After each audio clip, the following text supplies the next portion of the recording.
So I just did an entire video without recording. So that's good. Okay, right.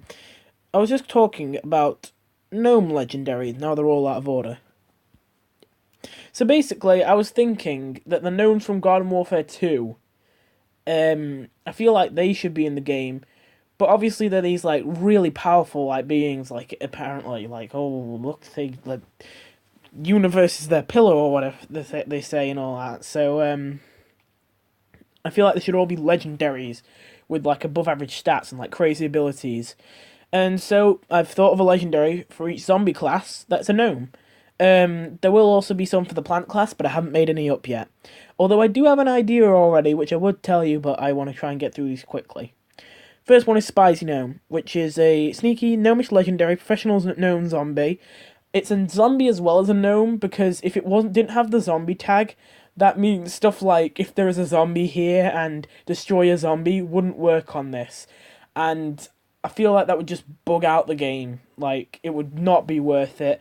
And overall, if it didn't bug out the game, if you fixed all the bugs and like integrated it into the game, at the end, all you'd have is an annoying little niche, which would make this unaffected by some zombie tricks, unaffected by some plant tricks, and it would just not feel right, I don't think. So I think it should have the zombie tag, and we'll just say in this context it means they're on the zombie team, not that they're a zombie. But anyway, 408, Anti-Hero 4, end of turn, spy 2 cards, draw a card. So these two at the top, I nerfed them a little bit. That's why they're at the top, because whenever I edit these, they automatically go to the top. I can't reorder them. But anyway, so yeah, this reveals 2 cards in your opponent's hand every turn and draws you a card. And it's a 408, which has Anti-Hero 4. So it has also a threat if you do not, like, block it. So it's a very scary card, and it's very hard to kill. But I don't think it'll be quite as broken as some of the other ones, because overall, the effect of spying is very dependent on the deck. In an OTK deck, it could ruin you. In a control deck, it could be a pretty big deal, but in stuff like tempo decks, whoa, you have a black-eyed pea? I was not expecting that.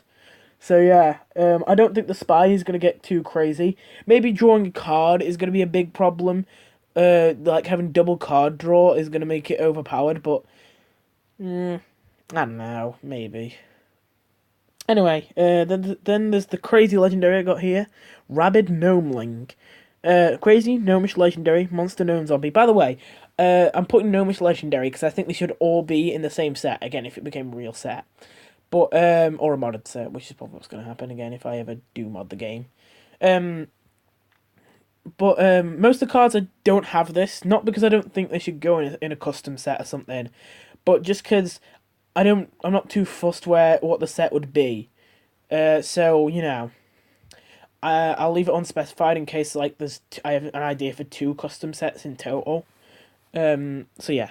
Anyway, Rabid Gnomeling, Monster Gnome Zombie, 2/3/2. When played, do a bonus attack and shuffle 2 Rabid Gnomelings into your deck.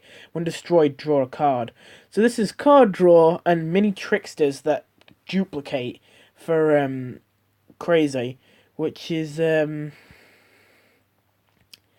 it could be an insane card that would bring in an aggressive meta, but I know I hate aggro decks, I keep saying that, but I wouldn't mind an aggro deck like this, just because it's not an aggro deck where, you know, you play a card on turn 1 or turn 2 or turn 3 and you've just won because of the stats of that card or the high attack value or whatever.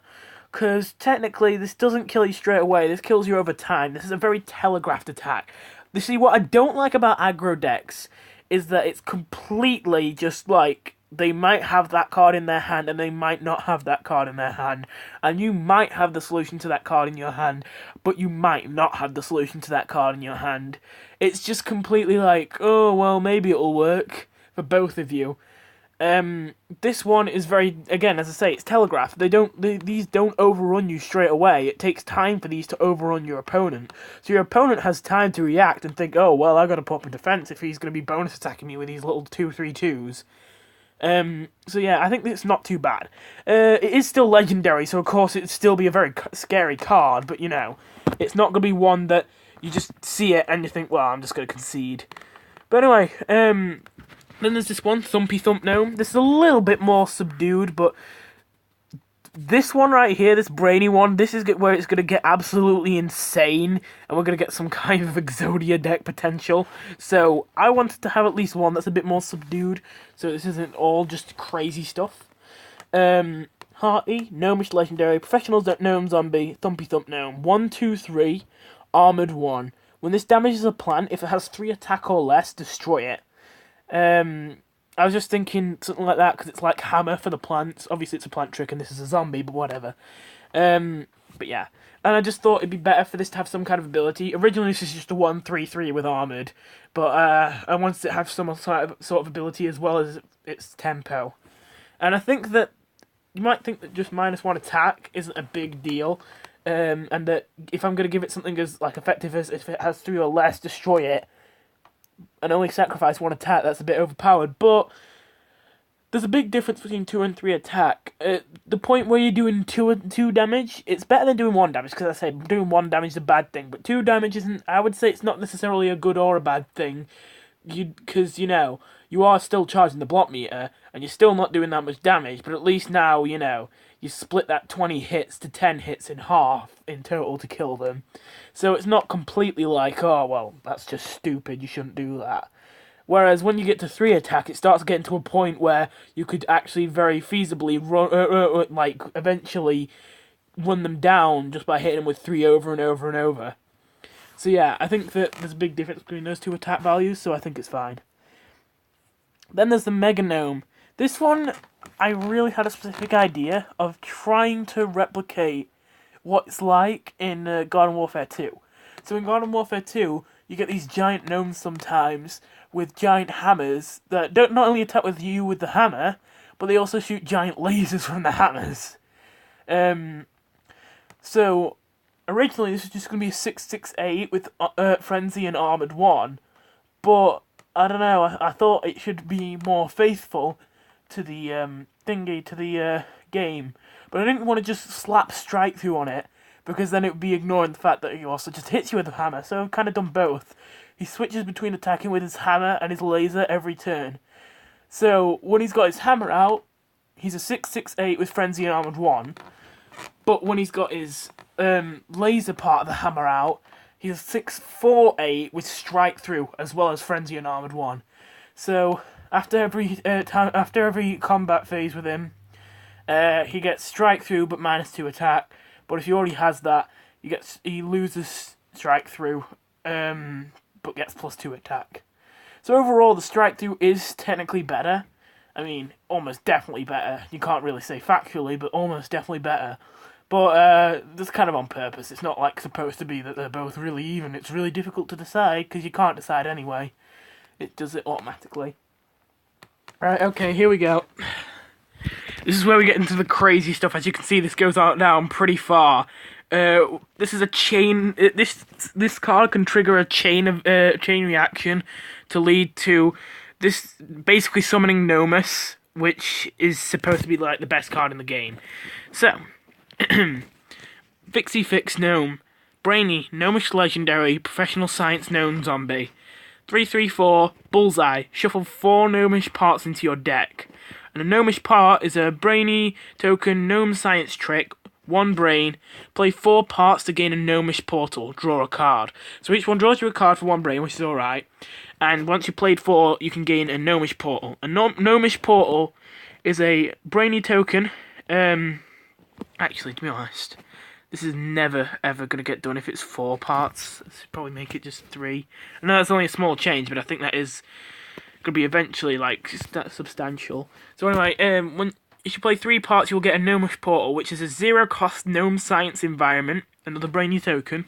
Gnomes here get Strike Through. End of turn, draw a card. If there are no zombies here, summon a random gnome. And if there are 3 Gnomish portals and no zombies in the center lane, destroy all of the portals and summon Gnomus in the center lane. So you'd have to craft 3 of these portals, which originally, just before I did that little nerf, would be 12 parts. Which, considering how powerful Nomus is, like, I thought that was balanced, but come to think of it, you would have to go through almost your entire deck, or get incredibly lucky for you to be able to pull that off with 4 copies of this card. Because you'd need 12 parts and there's 16 in total, so you'd need to get 3/4 of them in a deck with already 40 cards. I don't think that would happen before you just lost. So actually, making it 3 parts would instead mean you need at least 9 parts to craft all 3 portals and then summon Nomus, which I think is a lot more reasonable. Because then if you have 2 of these, technically if you got lucky, you could get all 8 parts from them, and then you could get it from a random conjurer another part, and, you know, that'd be good. Also, these Gnomish portals can be destroyed by being replaced by other environments, and if one of these gets destroyed, it's basically over. It's going to be very difficult for you to come back. At least that's how it was before, but now it's a little bit more realistic. If one gets destroyed, that you can make a comeback, although it's still hard. But anyway, if you do get 3, you get Nomus, who is a brainy science gnome zombie. 13, 7, 12, so the most expensive card in the game. When played, conjure 5 cards of any type, so like a Eureka that conjures 5 cards. This can't be hurt this turn, so it's invincible on the turn it's played. Strike through, armored 1. All gnomes have +3/+3, which includes himself, so he's a 10/15 technically. When destroyed, shuffle Nomus into your deck, and he can't be conjured or summoned before you say, oh, but imagine Cosmic Scientist and getting this. So this would be the one card in the game you could not get from random drops. It would never appear. So, this does sound absolutely ridiculous, but remember, the way to get this is absolutely ridiculous. You can't just get this from a lucky random drop. You can't just summon this as a gnome from the Gnomish portal. You really have to work to get this card, and really, if you think about it, just the fact it's a big card, it does have strike through, but just the fact it's a big card doesn't really mean you're going to win with it. Because if they have 1 squash or 1 shamrocket in your hand, boop, oh, look at all that hard work go down the drain. In fact, if it didn't have when destroyed, like, shuffle Nomus into your deck, I would say this is a very underpowered, like, reward. But considering that it does, like, I have added that so that it shuffles it back into your deck, sure, there are, like, 40 cards in your deck, so you're still really unlikely to get him back. But I wanted to do that because then it gives you a motive to, you know, still actually try. Because otherwise, you could think, well, I just lost my Nomus, which is the entire win condition of this deck, because it's very unlikely that you're going to run these in a deck that doesn't intend to summon Nomus as your win condition. So, oh, well, I just got my win condition. The only one in the deck, the almighty Nomus, and a 3-cost trick just destroyed it. This 13-cost card, and I'm never going to be able to win again. It's not like that now, because obviously I've made it so he goes back into your deck. So you've got another chance of drawing him, even though it's a low chance. But anyway, I can completely understand if you think these are overpowered, but I mostly did these for the sake of just interest and fun. I do really understand these probably won't be balanced as real cards, but I'd still just be very interested to see how they would change the meta of the game. But anyway, I'll get to doing the other ones that I skipped over, Spore Lord and Tangle Kelp, as well as some other ones in the next one.